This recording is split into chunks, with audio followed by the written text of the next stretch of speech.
When we look at racism and white supremacy, we're not just talking about hatred or ignorance.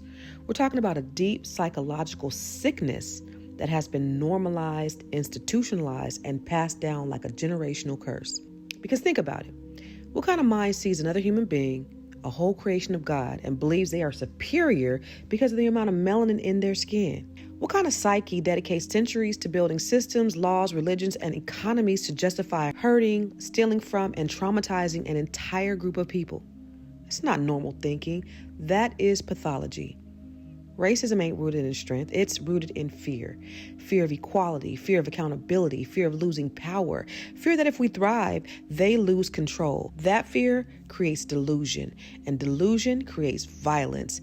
That is textbook mental instability, y'all. White supremacy required a mass delusion so strong that it convinced a whole society that kidnapping, raping, selling, and lynching human beings was not only acceptable, but moral.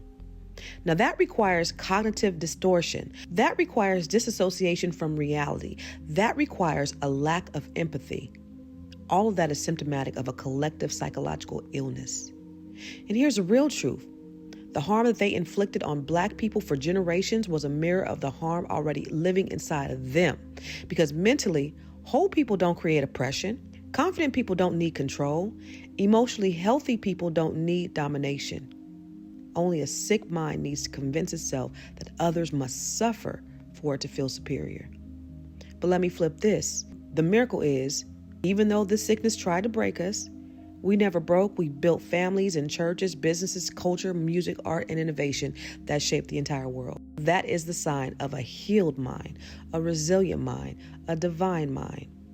The real mental illness is racism. The real strength is the Black mind that survived. And that's why we tell our stories. That's why we honor our ancestors. And that's why we remember our history. Because understanding the sickness helps us stop internalizing it and start uprooting it at its root. Because we are the descendants of greatness. We know that. And the world tries to study our trauma, but they never acknowledge our triumph. And every day that we wake up, we're breaking generational curses, y'all. Generational curses that we didn't even create. And we are the evidence that even in the face of all this madness, we're still excellent. Now drop a Black fist in the comments and share this with someone who needs to hear this Black History gem.